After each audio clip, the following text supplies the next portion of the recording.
Masih ingatkah kamu dengan peristiwa bom Surabaya pada tahun 2018? Orang tua yang jadi pelaku pada kejadian itu diduga menerapkan sistem belajar homeschooling kepada anak-anaknya. Lalu bagaimana hubungan homeschooling dengan radikalisme?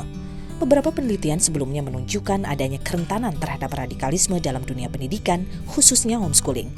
Berdasarkan penelitian-penelitian tersebut, timbul asumsi bahwa homeschooling rentan terhadap radikalisme karena memiliki potensi untuk menciptakan spiral of encapsulation, yaitu pengucilan diri anak-anak dari nilai-nilai umum kewargaan. Definisi homeschooling pada penelitian ini merujuk pada Permendikbud nomor 129 tahun 2014 yang menyebutkan layanan pendidikan yang dilakukan oleh orang tua atau keluarga di rumah atau tempat-tempat lain dalam bentuk tunggal, majemuk, dan komunitas. Penelitian ini bertujuan untuk mengukur ketahanan dan kerentanan homeschooling terhadap radikalisme. Untuk konsep kerentanan ada beberapa tolak ukur yang digunakan, yaitu tidak menerapkan kurikulum nasional, tidak melakukan upacara bendera merah putih, tidak mengenalkan simbol-simbol negara, dan tidak terbuka terhadap kelompok dan agama lain yang berbeda. Jika di antara tolak ukur tersebut tidak dilakukan, maka cenderung memiliki ketahanan terhadap radikalisme. Sedangkan konsep radikalisme mengacu pada beberapa ciri berikut, yaitu menolak NKRI secara ideologis, intoleran terhadap keragaman, menolak berinteraksi dengan komunitas lain yang berbeda, dan mendukung berbagai bentuk kekerasan. Metode penelitian yang digunakan pada penelitian ini adalah observasi, interview, dan FGD. Proses ini dilakukan selama bulan Agustus sampai September 2019. Karena tidak tersedianya data homeschooling di pemerintah pusat dan daerah, pengumpulan data menggunakan metode snowballing. Penelitian ini melibatkan 53 homeschooling yang tersebar di 6 wilayah berbeda, yaitu Padang, Jadetangsel, Bandung, Solo, Surabaya, dan Makassar.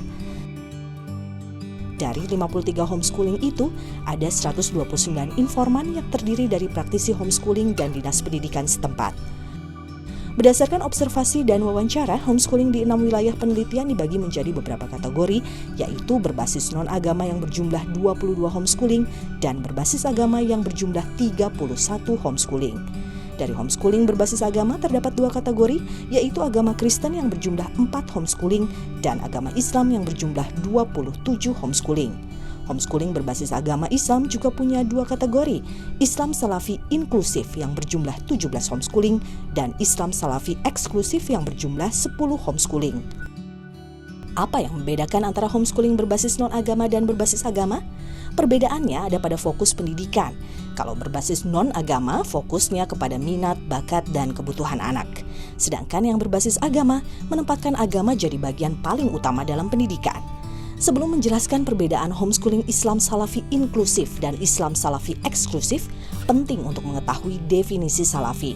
Salafi dalam penelitian ini menggunakan definisi yang luas dengan ciri, bentuk praktek pendidikan yang diajarkan pada periode Salaf al-Salih, menggunakan referensi literatur Salafi dalam pelajaran Islam, menjadikan tahfiz Al-Quran sebagai materi pokok. Salafi inklusif memiliki ciri mau bergaul dengan pemeluk agama selain Islam dan menerapkan kurikulum nasional. Sedangkan Salafi eksklusif memiliki ciri tidak bergaul dengan pemeluk agama lain, tidak menerima siswa non-muslim, dan menerapkan kurikulum sendiri, kurikulum nasional hanya untuk ujian penyertaraan. Pemetaan ini kemudian dianalisa menggunakan tolak ukur kerentanan dan ketahanan terhadap radikalisme yang jadi temuan utama penelitian ini. Pada homeschooling tunggal berbasis Islam Salafi eksklusif, siswa-siswa lebih rentan terhadap radikalisme karena mengalami spiral pengucilan diri yang telah menghilangkan intensitas mereka bersosialisasi dengan keragaman masyarakat.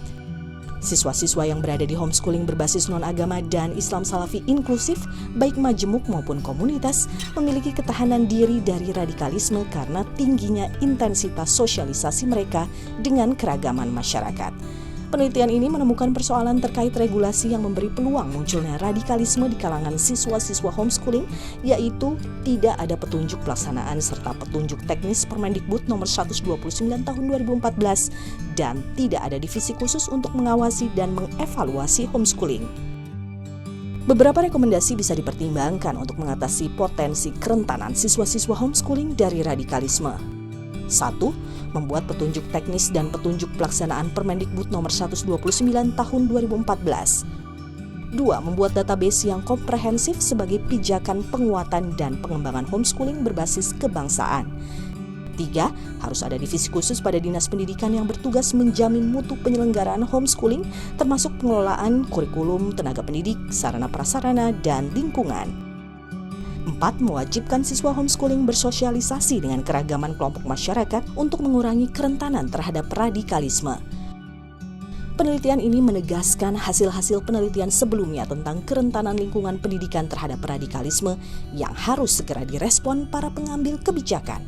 Hanya dengan kebijakan yang efektif dan produktiflah kebangsaan kita yang damai dan toleran dapat terwujud.